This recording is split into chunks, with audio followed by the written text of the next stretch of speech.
And now the most censored film of 2024, which we told you was going to be the most censored film of 2024, is being censored. Just days after the LGBT pedophile worshipers at Caesars canceled our reservations in a futile effort to shut down the Extreme Accountability event, which will not be shut down. It will only be bigger and stronger and more extreme. But now the Stu Peters Network's newest film, Old World Order, has come under attack. This film is already being censored in more ways than one. Now, we're releasing it exclusively at stupeters.com because video sharing platforms, even those that claim to be for free speech, can't guarantee that they won't take it down, that they won't remove it. They can't draw a line in the sand and say, we won't give in to censorship when Old World Order violates everything that we ever thought that we knew about our nation's history. And over the weekend, the attempted censorship of this film reached new heights as our hosting website came under attack, stopping Old World Order from finishing its rendering, from going live, and forcing us to delay its release. The film is done, and it's brilliant. So obviously, we're preparing to blast this thing right through the censors. This film will be released likely this week, and nobody's going to stop it. Nobody's going to stop us. And if anything, the people who attacked our website have only emboldened the Stu Peters Network and Hibbler Productions and everyone else involved with making this film and everyone who's been anticipating its release. They have now made a critical error, a big mistake. They've pushed us to go even harder and to continue digging for the truths that they don't want us to know. But these attacks on the truth, these attempts to censor the Stu Peters Network and anyone else who dares to speak up, who dares to ask questions, who dares to notice, they're happening every single day on an industrial scale in both the private sector and the public sector, and our government is in on it. Our government is carrying it out at all levels. And just days ago, it was Brevard County, Florida's turn to be the censorship attack dogs and to perpetuate what looks like a massive government cover-up by violating Americans' right to free speech and the right to interface with their own elected officials. Justin Robert attended the May 21st meeting of the Brevard County Commission to address the 1986 explosion of the Challenger space shuttle. You'll all know, or remember, or have learned, that space shuttle launch happened at the Kennedy Space Center in Brevard County, and which we've been told killed 7 astronauts as the shuttle exploded while trying to break through the atmosphere. But what if it was all a psyop? What if nobody actually died and the astronauts from the Challenger are still alive and well? This disaster, like so many others, was used to rile up Americans and promote patriotism. Bizarrely, it was used to restore Americans' faith in government, even though it was their government that had actually just botched a rocket launch. But what if NASA knew from the very beginning that they couldn't break through the firmament? And what if instead they sent an unmanned rocket into the sky for show? That's a distinct possibility. Because the information that Justin Robert brought to the Brevard County Commission, the information that the commission used police power to stifle, that information indicates that nobody died aboard the Challenger. Justin presented evidence that multiple people that we've been told were Challenger astronauts are actually alive and well today, working in high-paying jobs under the exact same names, looking the exact same as the people that we have been told died on their way into space. But when he brought this to the Brevard County Commission's attention, they shut him down. Good morning, Commissioners. Today I come here asking for your help, but first a little backstory. I think we all remember the Challenger explosion that took place in 1986 that tragically took the lives of all 7 astronauts on board. It launched not too far from where we're standing here today. Well, the interesting thing is, a couple decades later, this thing called the Internet came about, and someone allegedly found almost all of those astronauts alive and well, many using the same exact names. As you can see here, we have Challenger astronaut Judith Resnick and also a Judith Resnick Yale law professor. Michael J. Smith, the pilot of the Challenger astronaut, and also Professor at University of Wisconsin, now retired, Michael J. Smith. Commander Dick Scobie, who is now president of Cows and Trees. Now, if you'll notice, they all have the exact same faces 30 some odd years later, the same exact name, and they are the same age. Now, we all have a doppelganger out there, right? No big deal. But to have the same face, the same age, and the same exact name is extremely rare. So rare, I could only find one case in the last 120 years. And we're supposed to believe that 3 people from one spaceflight have exact lookalikes that have the same age and same exact names. This, ladies and gentlemen, is beyond statistically impossible. Ms. Resnick was questioned at Yale by a journalist, and she panicked and ran from the camera. Why? Mr. Michael J. Smith was also questioned, and he said, yeah, we look alike, but that's not me. You can see both of these exchanges in a film called Level with Me, and you can be the judge. Mr. Sir, Scobie I'm going to have to stop. Sir, this is a public comment. I know what it is, sir. I'm very familiar with the public comment. Okay. And part of the public comment is that you're only allowed to address things that we have jurisdiction over. We have no I have a direct request at the end of this that is in your purview, sir, please. I do. Can we hold the time, please? I have a direct request that... listen to me. Okay. Very carefully. Mr. Richardson, would you give an opinion in regards to this, please? Yes, public comment is reserved for issues or topics that are under the jurisdiction or control of the county commission or that are relevant to the business of the county commission. So if your request at the end is going to explain why that falls into any of this, make that request now before you continue. Absolutely. So as I was saying, I'll just end it with what I was ending with. But the ask is that Ms. Pritchett, who knows very well about questioning science, whether it be COVID or fluoride, I'm just asking you all to question the science here. Your Goodson and Pritchett, your district covers the Kennedy Space Center. This launched from the Kennedy Space Center. You have the ability to help me in sounding the alarm and asking the federal government for help. If this is contained in your area, I should be able to at least address something that happened here. Don't you agree? That's not within the jurisdiction or authority of the county commission.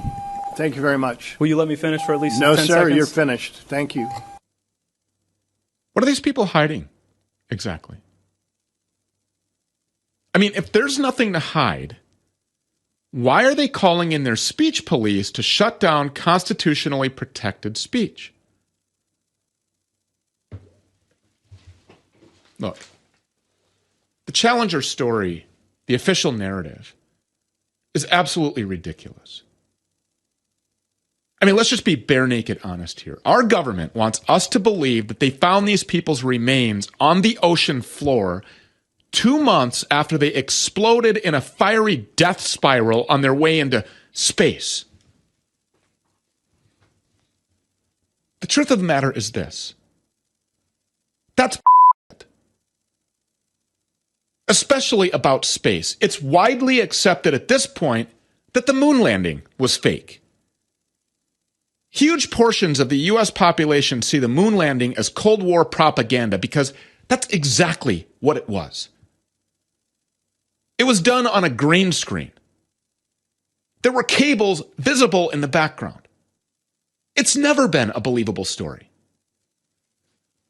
The moon landing was effectively a poorly produced film, and people have been pointing that out since 1969, so why would the Challenger be any different? The burden of proof at this point is and always should be on our fake government. If citizens have questions, they should be answered. And anytime the government goons are turned loose on people who are asking questions, everyone else should start asking those very same questions because there's obviously something there. We wanted to talk more about this with Justin Robert himself, and he's here with us now to that end. They just shut you down. And it goes on, by the way. I mean, there's a longer version of that. But nope, this is not under the jurisdiction of the county commission. To that you say what? Yeah, it surprised me, but at the same time, it didn't, because this is what I'm used to with these county meetings. They just shut you down. They make up the rules as they go. And you could see it was an uncomfortable topic for him. So he wanted to just throw me out of there. This guy has a track record of throwing people out from what I'm learning now. So it wasn't supposed to be about him. It's supposed to be about the subject matter, but the subject matter was so triggering that now there's people reporting on this as this kind of like this tyrannical chairman throwing people out of a public meeting. And for what? You could have let me finish. I had 1 more minute. You only get 3 minutes up there. You know, you're looking at me going to a place where I have no recourse. NASA blocked me. Congressmen and senators won't talk to you about it. So where are you supposed to go? I have the county where I can go give my public comment for 3 simple minutes. You let me talk for 2, and I was about to get into my specific ask for them, just to ask for their help, and he couldn't even let me finish. So I was shocked to see him do it, but we did finish outside, thankfully, and got at least our message out there in one complete video. Well, let's get your message out right now.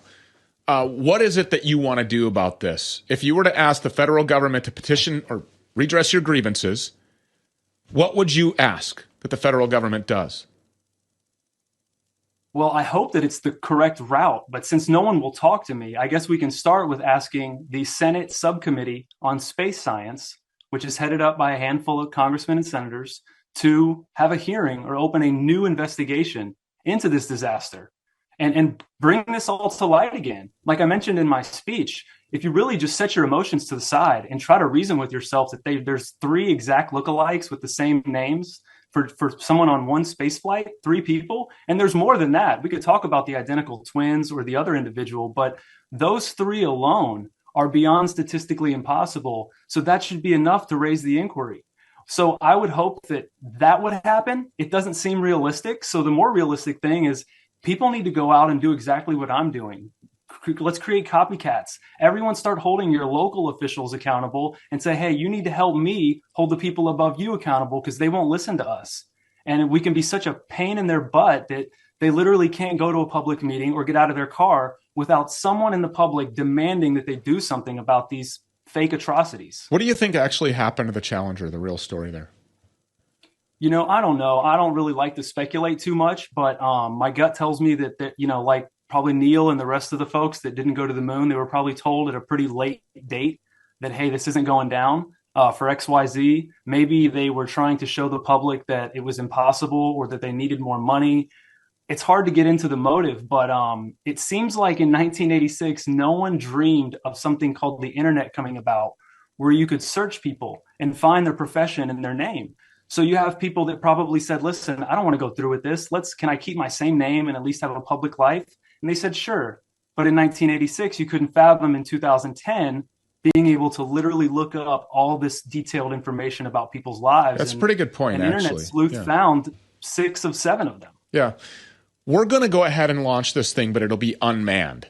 You know, it's not going to go down because we've got this leak or that thing going on, right? Right. So we don't want to put you at risk. There were normal people aboard this. You know, you had a teacher, which is why everybody watched it in their classrooms. I believe that I was in Mr. Eichhorn's 3rd grade class at Cahill Elementary in Eden Prairie, Minnesota. Yep. And everything stopped. Everybody in every classroom, every student across America stopped what they were doing, and on the big, huge box screen TV that they rolled in on these big carts, everybody was just enamored by this. Nobody, of course, expected for all of those students to be. I mean, I remember kids had to go to the freaking social worker because they were traumatized because they just watched this teacher blow up.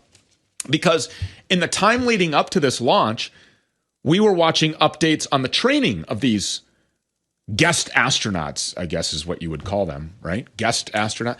Here, do you want to fly into space? You're a school teacher. You're qualified. Let's fly into space on a shuttle. Come on. I mean, even that just sounds completely ridiculous on its face. But so we're going to send all of these unqualified space travelers into space.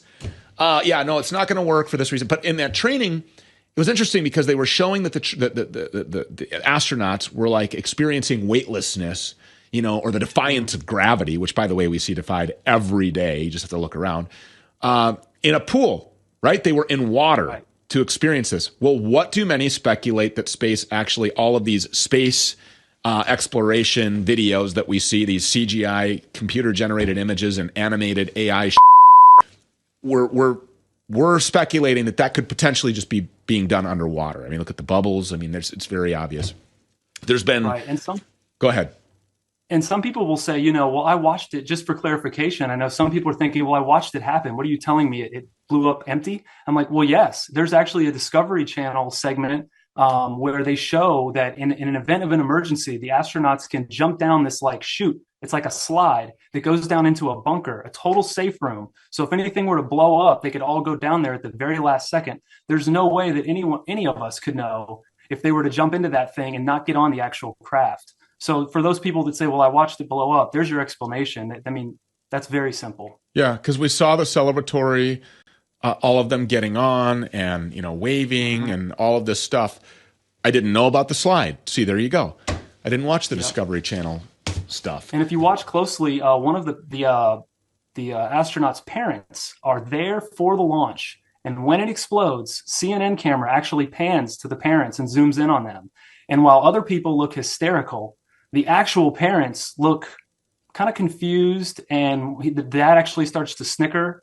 And it's some very strange behavior. You'd think that hands would be over their mouth and looking around and freaking out, but they're not freaking out like the innocent regular people. The family members almost seem like they've got a bit of an awkward setting in because, oh my gosh, we're really going through with this type of thing. Let me propose a set of scenarios here for dads out there. You'll understand what I'm talking about.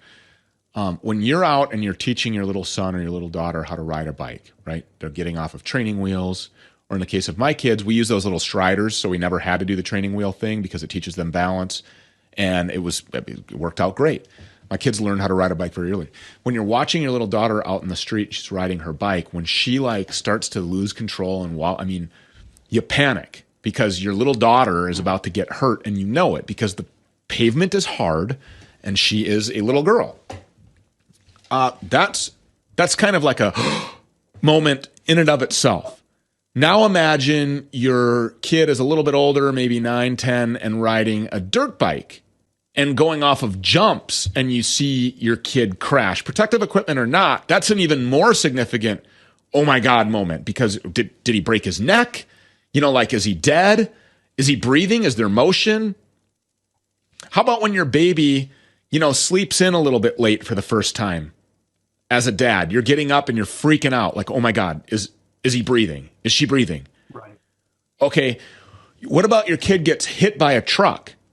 I mean, these are more escalating of I could have lost my child moments.